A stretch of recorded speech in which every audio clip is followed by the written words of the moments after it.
15 વર્ષથી પાલેજમાં જૂના અને જાણીતા computer, laptop, CCTV camera service, printer repairing તેમજ નવા અને જૂના કોમ્પ્યુટર લે વેચ કરનાર. એડમિશન ફોર્મ તેમજ તમામ સરકારી ફોર્મ ઓનલાઈન ભરી આપવામાં આવશે.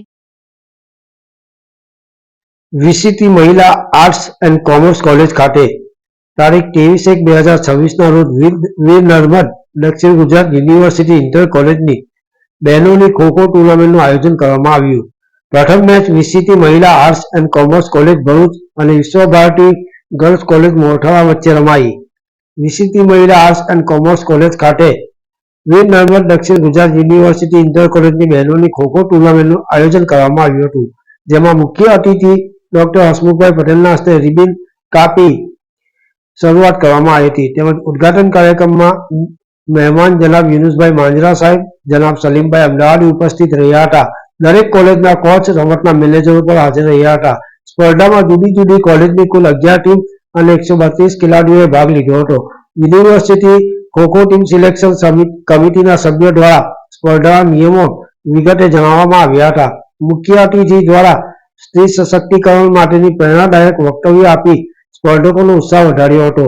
ખેલદિલીની ભાવના જગાવવા માટે ખો-ખો સ્પર્ધા માટે રમતની પ્રતિજ્ઞા તમામ ટીમના સ્પર્ધકોને લેવડાવવામાં આવી હતી અને રાષ્ટ્રગીત બાદ મુખ્ય અતિથિ દ્વારા કાર્યક્રમ ખુલ્લો મૂકવામાં આવ્યો હતો. સ્પર્ધામાં વિજેતા થયેલ ટીમ યુનિવર્સિટી ટીમ સિલેક્શનમાં તારીખ 24/1/2026ના રોજ VCT arts and commerce college ખાતે ફાઇનલ રમશે, જેમાં પસંદગી પામેલ ખેલાડીઓની ટીમ યુનિવર્સિટી વેસ્ટ ઝોન લેવલે ભાગ લેશે. પાલેજ ટાઈમ્સ, ભરૂચ.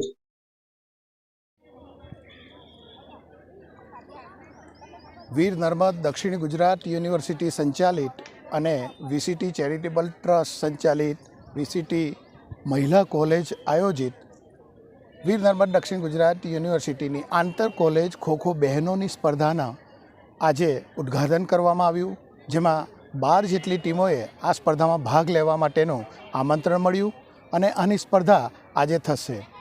આ સ્પર્ધાને અંતે આવતીકાલે સવારે 8 વાગ્યે વીર નર્મદ દક્ષિણ ગુજરાત યુનિવર્સિટી ટીમની પસંદગી કરવામાં આવશે અને એ ટીમ વેસ્ટ ઝોન કે જેમાં રાજસ્થાન, ગુજરાત, મધ્યપ્રદેશ, મહારાષ્ટ્ર અને ગોવા આ 5 રાજ્યોની ટીમ વેસ્ટ ઝોનમાં આવે છે, ત્યાં એમનું પ્રતિનિધિત્વ કરશે અને વેસ્ટ ઝોન કક્ષાએ જે શ્રેષ્ઠ 4 ટીમ હશે તે ઓલ ઇન્ડિયા ઇન્ટર યુનિવર્સિટી કક્ષાએ ભાગ લેવા માટે જશે. તો આ જે સ્પર્ધા છે એના દ્વારા વીર નર્મદ દક્ષિણ ગુજરાત યુનિવર્સિટીની બેસ્ટ ટીમની પસંદગી કરવામાં આવશે. ડૉક્ટર હસમુખભાઈ પટેલ, નિવૃત્ત પ્રાચાર્ય Shri CP degree college of physical education, Rajpipla.